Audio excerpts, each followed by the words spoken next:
Hey everyone, this is Ian, and I want to welcome you all to the Soulful Man Show. And this is the third show in this series where we're talking about tuning into our desire and tapping into our power. And I'm in not so sunny right now, but I'm in just outside of Athens, Greece, and I wanted to offer a reflection before starting this the discussion on the show today. I'm here on a fertility hunt. I am here with my partner, and we're undergoing an IVF protocol.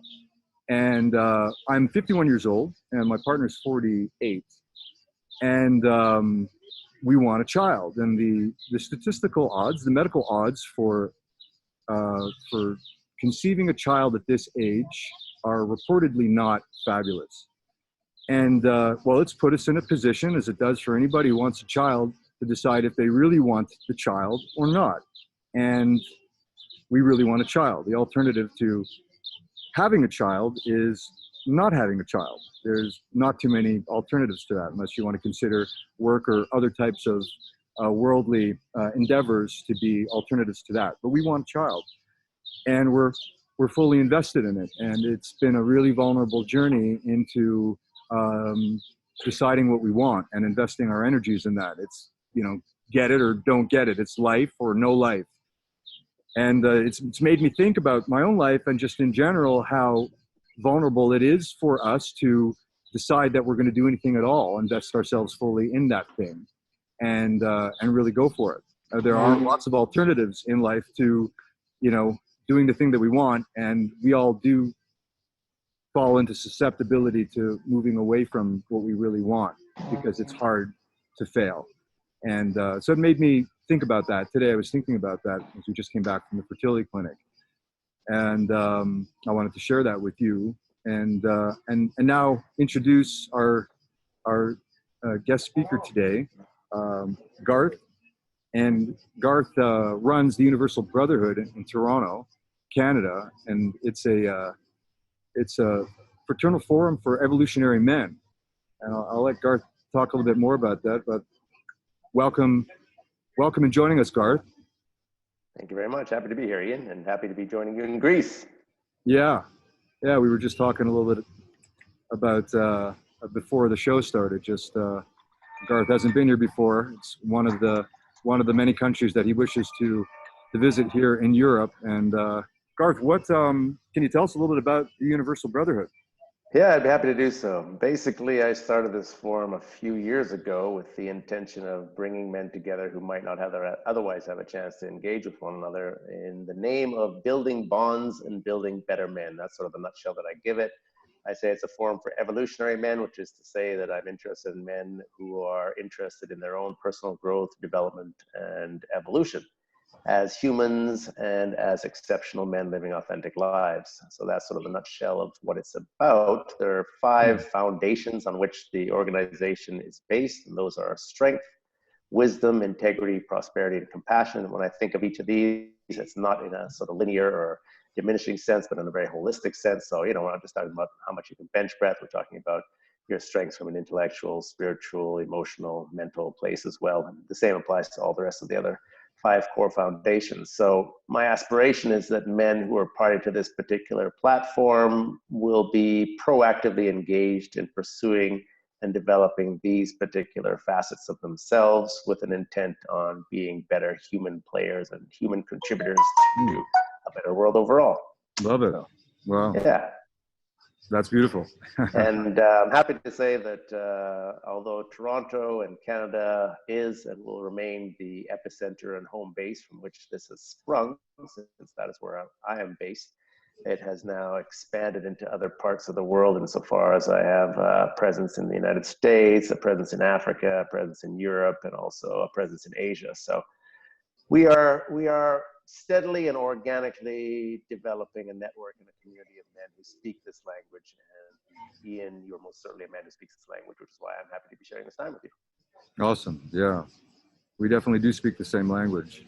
We've already had a couple of chats already. We're on the phone for half an hour before even taking this call. And it's such a pleasure to talk to you and to connect with you. I wanted to just hear a little bit about. We actually know. I mean, we know some of the same people, and Hmm. I know you're a fellow martial artist, and I'm just kind of, to start off this discussion, curious about what brought you on this journey.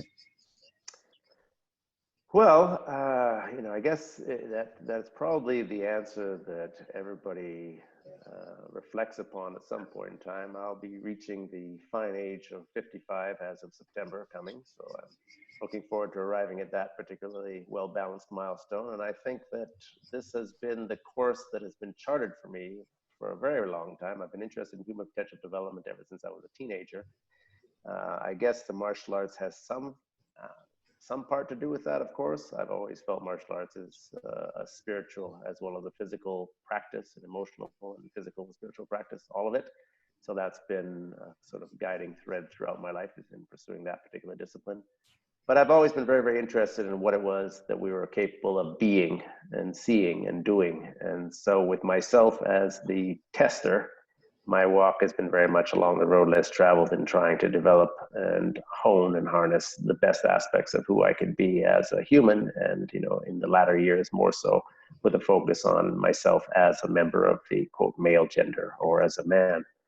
So, it's been a very interesting and eclectic journey that I've been a part of, and I feel very grateful for the uncommon experiences that I've been able to enjoy and the knowledge and learning that I've been able to draw out of them, and humbled as well, as I mentioned earlier, by the recognition that in spite of what it is that I've been able to both accomplish and experience, the world is rich and deep and vast and wide with so much more that I have yet to sample or even, aspire to understand. So Mm. it's fascinating. It's a fascinating walk, most definitely so. But I feel called to try and use the acumen that I've gathered to this humble point to help others to have lives that work better for them. And that's really what I've been called to do, I feel, on this planet. And my pursuit and my interests and my direction has been very much about both my own personal growth and development and other people's personal growth and development, far more than has been around any sort of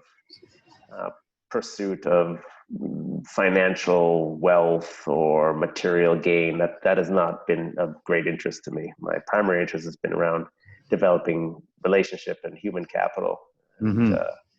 that's really served me very, very well in my life to date. And I'm grateful for that, which is part of why the Universal Brotherhood exists, because I felt that, one of the greatest aspects of wealth that I possess is an extensive network that crosses racial, cultural, linguistic, and age lines. And for me to have that type of capital puts me in a position to be something of I call it a social philanthropist as opposed to a financial philanthropist, insofar as I can share that wealth as I see fit to do so with other men who are interested in being wealthier in that particular dimension. Right. Yeah. Wow. That's I mean, A mouthful. it's a mouthful. It's a beautiful mouthful. I mean, people such as yourselves, and I'll put you in a category of just, you know, being in a role where you are following your inspiration, and it's not, it's not everybody that is doing that. No. I would say that it's everybody that wants to be doing that. We froze up here just for a second. Usually come back in another second or two. Can you hear me, Garth? Yeah, we're back. Okay. Um, I am very much into the somatic world and launching my work and efforts in body and somatics. And was based on the experience myself of losing the capacity to do the things that I was able to do, often quite better than the average individual because of my, uh, just my avid pursuit and my investment in my body and my capacity, and but not necessarily from a listening place. So my body did get my attention through pain. That's been a common theme in this, in discussions from that I've had with other people on the show, and just in general, people finding their own paths have often found their own paths through a place of pain or a place of failure. And I'm just wondering, that doesn't necessarily mean your story. It often does, especially when it comes to men. But what kind of, was there a particular incident or series of incidents or a portal in your life that brought you onto this path that you can identify with? Well, one of the big forks, well, there are a couple of key points when I reflect back on sort of my journey. There are a couple of key forks in my road in which I turned left rather than right and, you know, made all the difference. And one was, as an 18-year-old, I embarked on a journey to Asia alone. And so now we're talking 1983, before ATMs, before cell phones, before, you know, the safety nets of internet, et cetera, that are available to you. And I threw on a backpack and went off to Asia, ostensibly for 4 months, and wound up staying for a year and a half in spite of having enough money for 4 months. So, you know, that was a huge maturation experience for me and a huge opportunity for me to test myself in very, very uncommon and esoteric and eclectic environments with a wide variety of people, all of whom were pretty much older than myself. So that was one particular beginning. The second, I would say for myself, came as a result of a near-death experience, which was in where are we now? 1990, basically. And at that time, I won't go into details about it, but, you know, I was at that time at law school, attending Osgoode Hall Law School. And, you know, I had chosen to do that because I had a strong capability to do so and a strong academic background and a strong pressure from family to pursue a conventional professional track, et cetera, et cetera, et cetera. But after this particular incident, I reframed and reassessed and reevaluated, you know, the nature of my journey and decided that I was absolutely determined to follow heart and follow spirit and follow soul, regardless of conventional expectations, regardless of remunerative opportunities, otherwise, et cetera, et cetera, et cetera. So I jumped off that particular path and said, I would forsake a career in law in favor of applying myself to a more unconventional direction of life. And so that was probably the most significant major shift in my adult life following that previous travel. You know, when you speak of pain, I've had an experience of such that exposed me to a chronic pain condition and situation, and a certain amount of debilitation as a result of that, which for both of us, I'm sure you would appreciate, being an active, athletic individual is quite a challenge when you're suddenly faced with the inability to do and to perform in the way that you're used to doing. But, you know, everything has its silver lining. And having gone through that and come out the other side and, you know, got off the pain-killing meds and anti-inflammatories that were necessary to manage that condition, et cetera, et cetera, et cetera. One of the things that I gained as a result of that experience was a study of Tai Chi, which I started when I couldn't do anything else. I thought, all right, well, let me try this old man's exercise, right? I mean, you know, I couldn't do the dynamic martial arts that I was used to doing at that time, but I wanted to continue the martial arts tradition. So I thought, all right, let me investigate this thing. I've heard about it. Yeah. Internal power, chi, what. But I've continued to practice that particular art form longer than any other martial art now, which is interesting. And at the time, I had the wherewithal to appreciate that, well, you know, if I'm in my 20s and I'm starting something like this, then by the time I'm in my 80s, I should be half decent at it. Sweet. Thank you for sharing that. No, my pleasure. I hope you don't mind if I pull you in a little bit deeper. Because I mean, there's a common linearity, there's a common trajectory to the path that you followed and mine. However, I think I might have been more stubborn than you in terms of deciding to get off the path of forcefulness, or, you know, the yang path. I did pursue that for quite a long period of time, and not just in terms of like the fighting arts, but also in my life. And there's kind of the reflection. It did take for me my body to fall apart, and my body began to fall apart in order for me to really stop doing what I was doing, in order to, you know, that was damaging my body, and that was a detriment to me. It was really just the parts of myself that I was not listening to.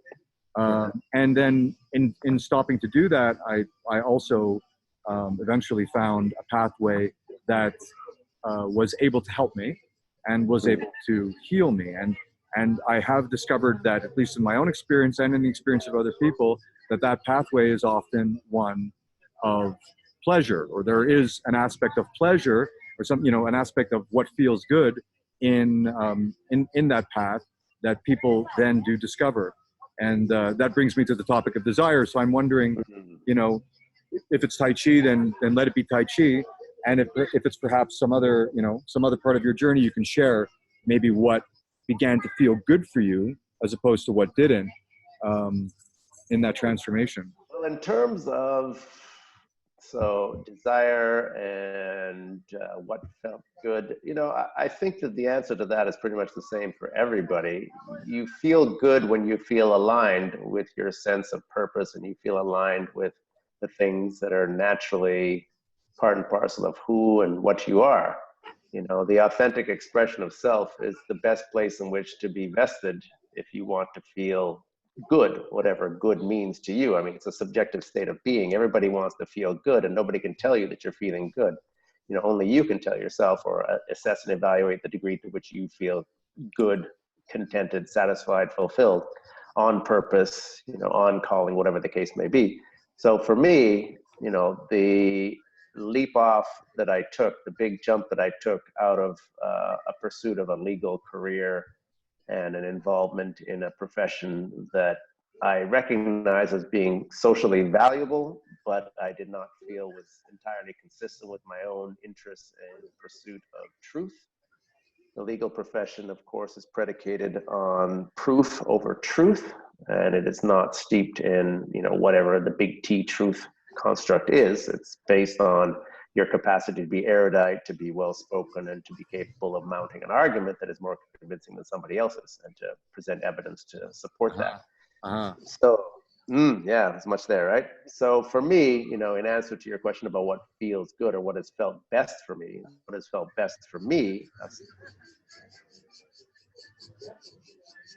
specifically, it's more that I've been expressing for the past, you know, 30 plus years of being a man, a human, a person, part of this curious dance we called life, who is aspiring to be in sync and aligned and in flow with what it is that I feel most called to do here, and how it is that I feel most called to live here. So that's what makes me feel the best. And I think that, you know, that answer, as it is, as I've discovered, at least in my work with others and my engagement with others, both personally and professionally, that has been perhaps the most poignant understanding that I've come to in recognizing where people suffer the greatest and where people feel the greatest sense of joy and contentment. Mm-hmm. I'm going to try to reflect that back in language that resonates with me, and that's I mean, it sounds to me like there's a lot of bullshit, you know, when it comes to you know, in the world, in law, and law is a lot of abstraction and building legal arguments or constructs that are there to create or to support a specific point of view or to win, you know, to rather than to necessarily improve or to meet the needs of or to live in accordance with what is, you know, the best for everyone, you know, hopefully, and then for yourself, I guess you didn't feel the truth in that. It sounds to me like you didn't feel the truth in that. It didn't resonate with you. Let me just interject for a moment to say that, you know, my choice in pursuing a career in law was not based upon me feeling especially drawn to law. To be perfectly honest, I was given 5 options. My dad basically said, you have 5 choices: doctor, dentist, lawyer, accountant, and engineer. I wasn't interested in medicine. I was not interested in dentistry any more than I was interested in medicine. Engineering seemed far too linear for me. I'd rather cut off both my hands and my arms than be counting someone's dollars and cents and putting zeros down as an accountant. So I was ultimately left with the one thing that seemed most palatable to me, which was a career in law. And because I have a strong capacity to work well with language, and that's one of the skill sets that I'm comfortable in and proud of, that was where I gravitated. So, you know, my decision to go in that direction was never one that was wholly of heart to begin with. So once I started to discover and understand more what the actual profession entailed and the kind of expectations that would be held of someone in that profession, it wasn't that hard for me to see that the inconsistencies were even greater.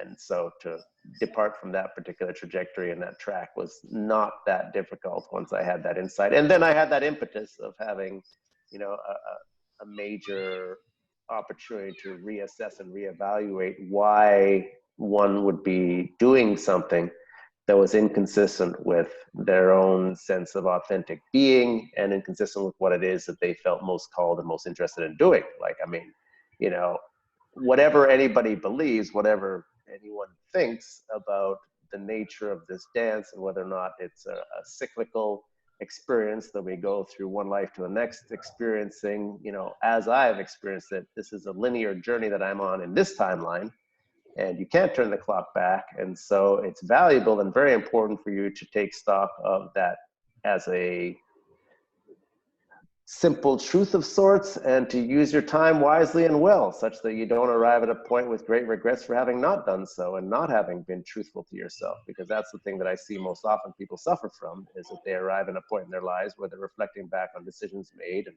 choices that were not necessarily consistent with who they were and what they were really feeling or interested in, and then not having necessarily the opportunity to go backwards. I mean, people always say that, you know, it's never too late. Well, I think that's bullshit, frankly. It is too late sometimes. You can't do certain things sometimes. You and I are not going to be professional MMA fighters. That's just not a reality that's going to happen at 55 for me, or, you know, whatever age you want to describe yourself as. I don't want to call it out in case you're not comfortable saying it, whatever the case. I called it out at 51 at the beginning. Yeah, I just want to be careful. Yeah. Right. But you know what I'm saying? Like, I mean, it's just not sensible or realistic to assume such things. So there are temporal restrictions that we do have to deal and work with and work within. And, you know, it saddens me when I see that people have not been as attentive to the use of their time and as courageous or as possibly reckless, some would say, or at least fearless, less fearful. I won't even say fearless, because I don't think that makes sense either, but being less fearful and being a little bit more courageous and brave about taking steps into places and spaces that are a little less conventionally celebrated, or maybe frowned upon because it's not consistent with somebody else's expectations of you, et cetera, et cetera, et cetera. And then trying to figure out now what. You know, the now what, once you get to a certain point, is always a challenge. And I mean, it doesn't mean that there aren't options available, and there are many things that a person can do to try and improve the quality of their lives moving forward, but you certainly can't go back in time and change what has been chosen. So I feel very grateful that I was able to make the choices that I did when I did, and to enjoy the benefit of those decisions. So speaking about, you know, again, sort of drawing the conversation back to desire, what I hear is that there was a lot of pressure, or there was a certain amount of pressure or reflection or coercion from your father to take certain paths, which of course is very, that's very common for, yes, for men and for children to, you know, to want to live up to a certain set of values that is given to them by, you know, by their own father. Mm-hmm. And then you moved from law into working with men. Yeah, well, I mean, the segue saw me move from law into working, well, get more involved with, if you want to know, sort of pathways. I mean, I got into the entertainment and acting industry for some time. I got more deeply into martial arts and martial arts competition at that time. I started teaching in martial arts and running a club in martial arts. I was working in education. I feel naturally called towards education. So, I mean, you know, the work that I do, I think of myself primarily as an educator in many ways. Okay. I mean, you know, there are many terms that are bandied about, but as far as facilitation and education, that's really where I feel my strength is. Communicator, educator, facilitator. They're all sort of just synonyms in my head. But I gravitated in that particular direction, you know, and as things unfurled from there and moved forward in time over the past sort of decade or so, I've started to specialize specifically in working with men and trying to be a facilitator of men's excellence, masculine excellence. And yeah. Mm-hmm. So, but it began with being an educator of modalities that you enjoyed, and one of them was martial arts, and another one was acting. Absolutely.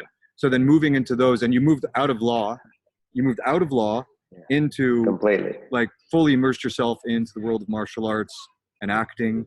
And so was that difficult? Was that, you know, was that Was that something that you The had to acting, grapple with, that your father wanted you to be on this path? You chose the path because no, no, it yeah, was no, not. I mean, well, yes and no. I mean, honestly, I think that referring back to that first experience, that sort of seminal experience of developing my own self-confidence and sense of self-capacity when I went off to Asia for that year and a half. I mean, I think that provided a foundation for me to have a great deal of faith in my capacity to pretty much do anything and be anywhere and manage any set of circumstances. So leaping off the fairly fairly clear path of pursuing a career in law and being successful in that particular way into the unknown limbo land of being some sort of actor, martial artist, educator, who knows exactly where it was going altogether, you know, seeker of self-actualization, jumping off to that, more exciting than it was intimidating to me.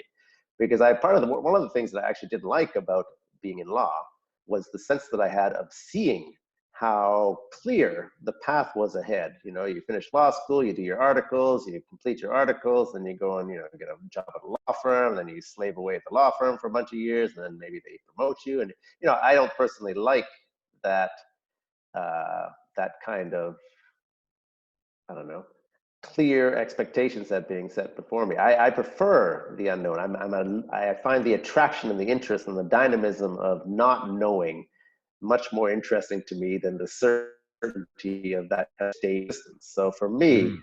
it was such a big deal. And again, I keep coming back to the fact that having gone through an experience that I consider to be, you know, quasi-traumatic in reevaluating, you know, my longevity and my mortality, that sort of changes. I think anybody who's had that type of an experience, you know, you really you don't, you're stupid. The opportunity, a kind of quote second chance to redo or to do differently, and you not that fulfilling to you. I don't think it's the lesson. So I was pretty excited about going off into this strange new world and seeing what would come of it. I wasn't really that you know, that deterred by the fact that I was flying in the face of convention or disappointing my father in terms of his expectations of who I would be and what I do and whatnot. And again, you know, what's great about it is that in reflection now, what's so interesting is, of course, we're now 30 years past that particular point in my life or what have you. And the story speaks for itself. You know, the life that I've lived, the things that I've done, the person that I've become, the health that I've enjoyed, the quality of relationship that I share with my partner, who's a wonderful and an amazing partner for me. You know, all of these things are indicative and reflective of the fact that I did make that kind of a decision, did make that kind of a choice, and it did work for me. Now, Okay. you know, Yeah. who knows what lies, right? Who Right. knows what's ahead? But so far, you know, I can look back and say, it wasn't, you know, I did right. I did right. I followed the authentic voice, and it has served me well. Well, that's beautiful. I mean, that's great that you can identify that you were able to go after. You identified in yourself the desire to want to be in things that are, you know, that have uncertainty. You Mm-hmm. preferred uncertainty over certainty in terms of just following a path and being in your work in the world. And then that's not always the case with everybody. Do you notice a pattern accounting for that? Maybe that fear. Maybe some people have a fear of being in uncertainty. Maybe it's something else that keeps people from going towards what they actually like. Absolutely.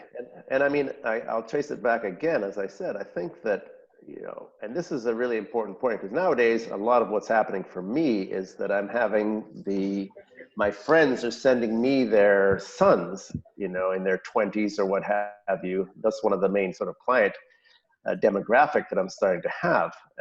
I'm getting a lot of young men being referred to me in their 20s or whatnot, who are seeking to figure out what's next in life and how to best proceed in that direction.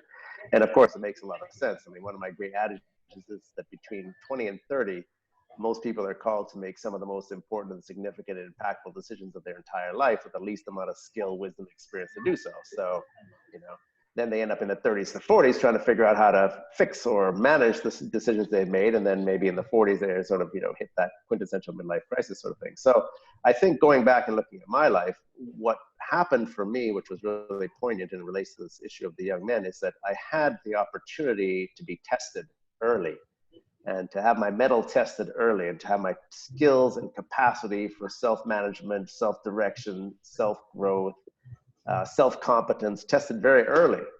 And in passing the tests that I did, not being killed in many of the situations in which perhaps I could have been, and in going through many of the, quite incredible adventures that I went through early in my life and surviving them successfully and thriving through them, gave me and instilled in me a certain level of confidence that things are possible. Things that other people might not think are possible are possible. And that I was capable of doing those things. I think that a lot of people who don't have those kind of formative journeys or don't have those kind of liminal tests in their lives, right? I mean, we can talk what I feel that I went through in my early years as late teen, moving into my early 20s, were a kind of rite of passage, in a process transitioning from youth boy to man. And what I see a lot of people are missing, millennials and otherwise are typically missing nowadays, is either some kind of experience like that or some kind of an opportunity to be guided through an experience like that. And I feel that what that does, aside from just help you in your self-definition of being, quote, a man, which, is very titular and not really that substantive, but what's more important is it grounds you in a sense of competence and capacity. And that is the founding stone, the foundation, in my opinion, from which other things are possible. If you feel that you are capable of doing, not because of some egotistical sense of, grandeur or delusions of such, right? Or some stupidity of just being youthful and thinking that, you're immortal, infertile, and invincible. Not that kind of garbage, but actually steeped in a confidence that is healthy and not an arrogance that is unhealthy. I feel that if you have that sort of a base early in your life, it lends itself to your capacity to make decisions that will be consistent with your own authentic pathway, even though those things may seem to other people challenging, scary, intimidating, or whatnot. And that's where I feel that I had an exceptional base early that allowed me to make those choices. And many other people I see don't have that. And therefore, they're much more likely to toe the line and just basically follow the status quo because that is the easiest, simplest, and most celebrated thing to do. Thank you for sharing that. No, that raises like an interesting question, and I get that. So, as far as in answer to my question about some of the challenges that would prevent people from going towards what they really want, what we're talking about here, what you're addressing, is the idea of confidence. Just being able to, having gone through a process at some point in a person's life, in a boy or a man's life, where they have been able to test out their own ability, their own worth, their own perceived value or their competence in a given area, so that they can be supported by what at least they see themselves as being able to do, and then move into from there into pursuing other things. So my question is, what I see as I see that as being a support. I also see it as being a potential trap, because if it is, if there is a pursuit that, let's say, your father put you in hockey or baseball or some other, or tennis. Andre Agassi wrote about how his coach with his foot was his dad, and his dad had very high expectations of him, and he was like he almost enslaved himself in training, and he created a masterful son in the art of tennis. However, Andre Agassi learned to absolutely despise tennis.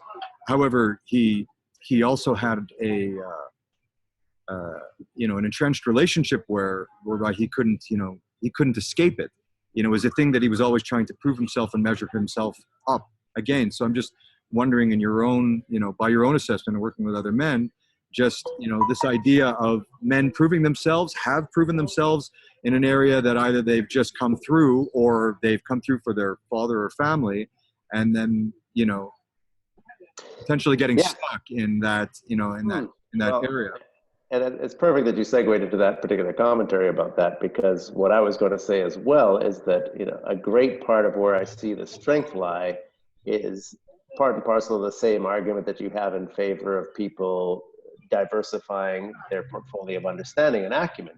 The liberal arts argument, right? I think it's tremendously empowering to have a diverse, eclectic, dynamic, and divergent set of competencies, skills, and expertise. And in fact, there are a lot of people who are speaking about that nowadays, and that the specialization of humans that has taken place over the past number of decades, where we're building specialists who are particularly well skilled in one area, but have tremendous deficits in other areas of competency, is not to our best being. You know, I'm fully in favor of embracing of and include as part of the mantra and verbiage of Universal Brotherhood, for example, the idea of us 21st century Renaissance men. We're drawing from a wide variety of sources of knowledge and expertise.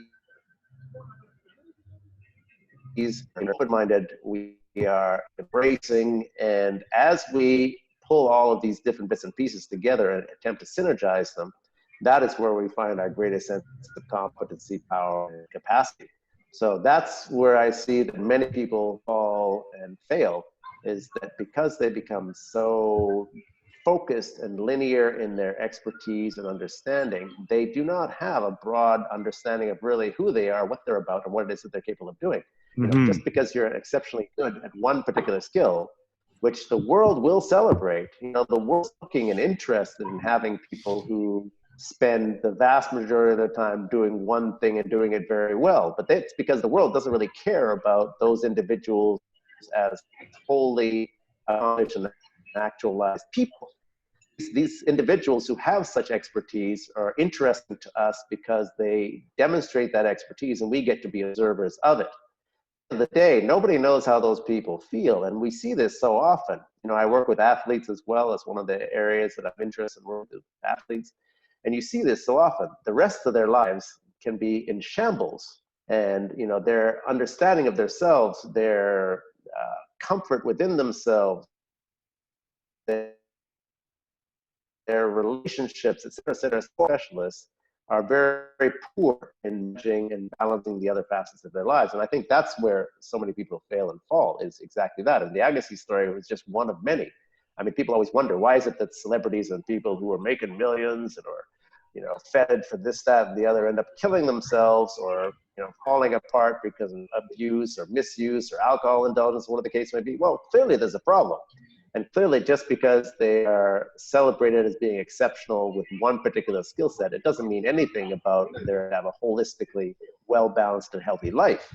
And, you know, so I agree with you completely. You know, therein lies part of the rub and part of the challenge, part of the paradox too, because in order to be exceptional and to perform exceptional, one particular time, energy, and focus, and hours in, right? I mean, you don't, you know, the quintessential 10,000 hour rule is something that we're all accepting as being, you know, meaningful. I've been doing my 10,000 hours and trying to understand both myself and the nature of our gender. So I get it.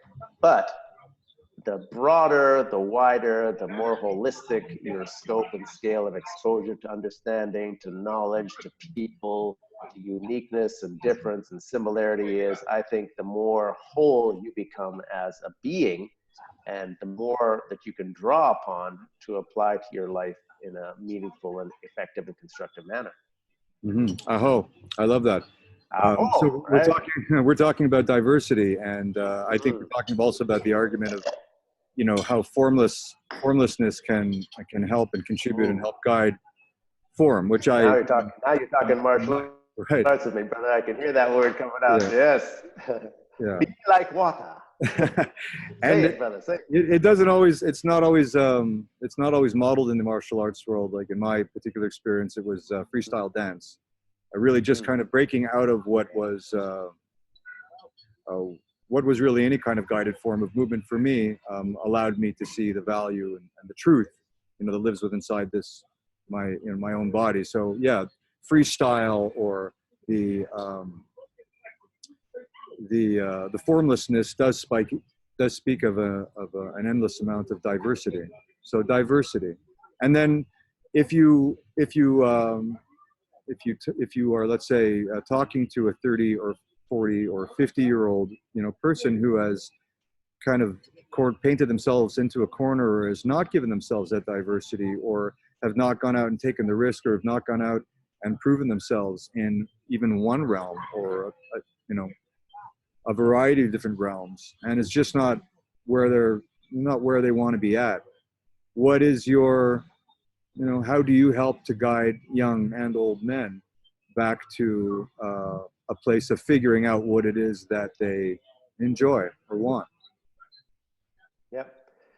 I think that the first step for me in that is being a person who provides them with an opportunity to see that those things are real, and to see that there are some of us who have taken that sort of alternative road, less traveled, and to offer self as a kind of, in the most humble sense, role model or example of an alternative. The older I get, the more I appreciate, and I say the word appreciate, the uncommon nature of the journey that I've been on. And so I see the value in being able to provide people with some sort of example of what that might look like, because that is where people often find their sense of confidence and competence. They need,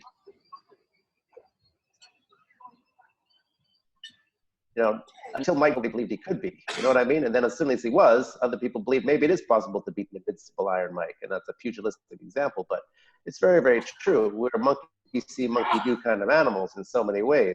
So to be able to provide people with some sort of an example is valuable. To be willing to step into those spaces, to help them, encourage them, support them, believe in them, help them to generate the confidence to take some steps into directions that perhaps are and are novel to them, and to help to make sure that those turn into truly positive, affirming, and empowering experiences, right? So, the coaching principle in general, we talked about coaching of athletes or coaching of humans in life, is really very analogous one to the next. It's the same kind of mantra, really.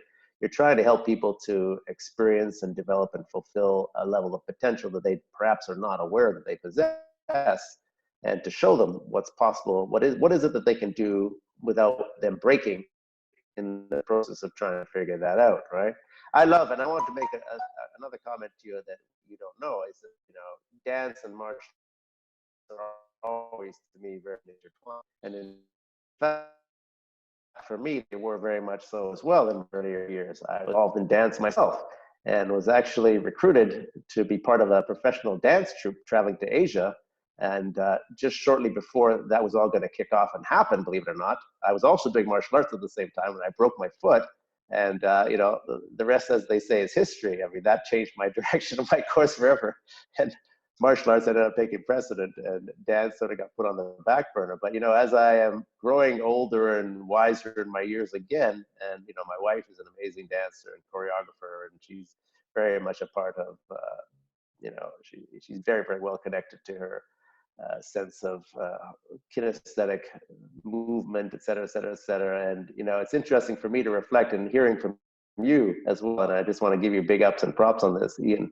How valuable it is to explore that side, from a mobility standpoint, but from an expressive standpoint, from so many aspects that are both akin to and unique compared to martial arts, right? I mean, many of the listeners who are perhaps watching this will be familiar with a certain man called Bruce Lee, but many of them may not know that he was a cha-cha champ in Hong Kong before he became Bruce Lee, the martial arts action superstar, right? And that dance was a huge part of his life as well, and that the broken rhythm and the footwork and so much of it he incorporated into his expertise as a martial came out of his dance background.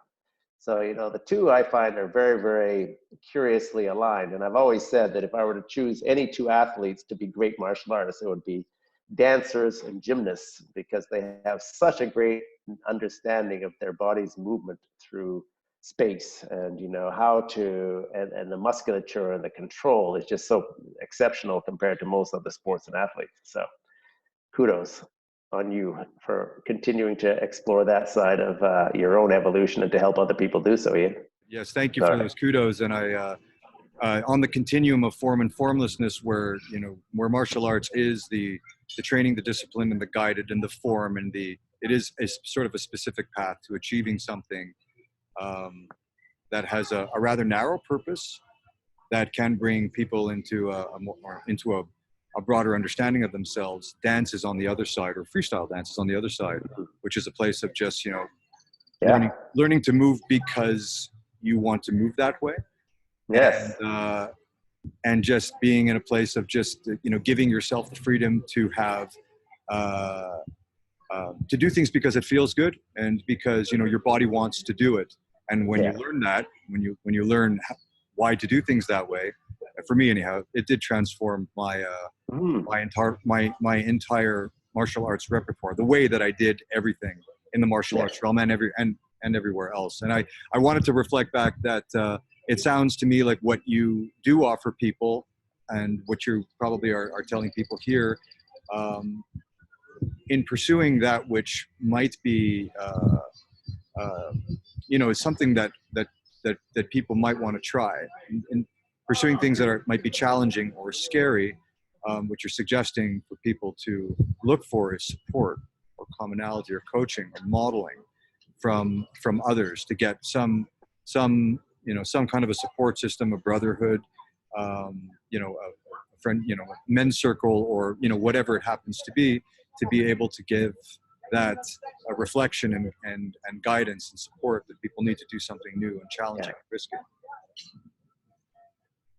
Yeah, absolutely. I mean, again, it's very, very difficult.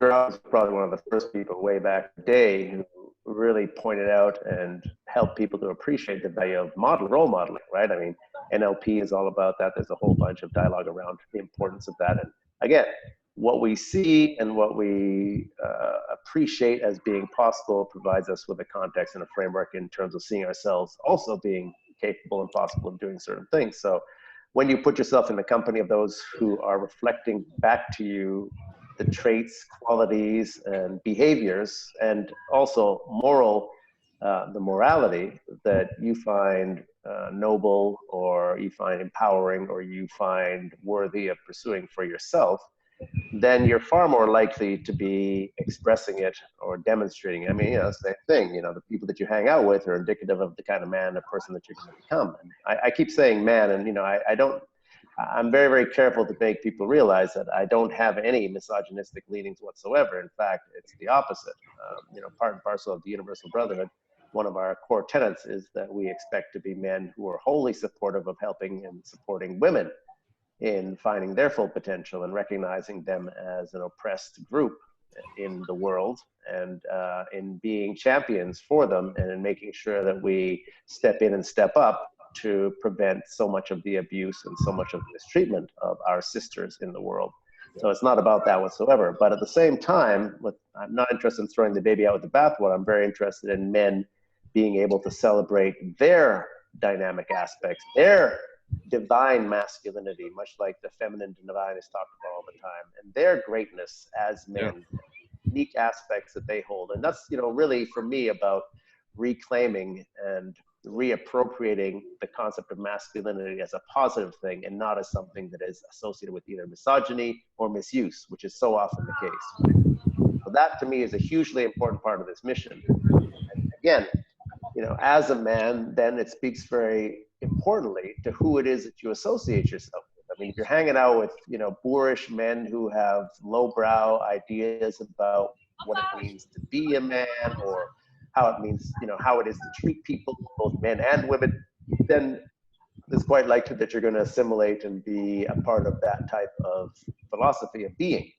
But if you're hanging out or associating, both either personally or professionally, with people who have a higher standard and are interested in their continuing evolution, and don't assume themselves to have achieved or acquired or arrived at some sort of pinnacle of greatness or understanding, but are constantly open to new learning and new growth, who are open to other people and all the things that you can learn from other people, then inevitably you'll be that type of person too. And you will gain so much from that type of interaction. And yes, so whether it be on a personal level, a professional level, a one-on-one type situation, or a group type situation, the associations in which you find that you place yourself, the associations that you have with others, the interactions, engagements, friendships, relationships that you nurture and develop with others, as far as I'm concerned, are hugely important Right. in helping you to develop your capacity as a holistically well-balanced person. Finding support systems with people Yes. that are like-minded and share your value systems.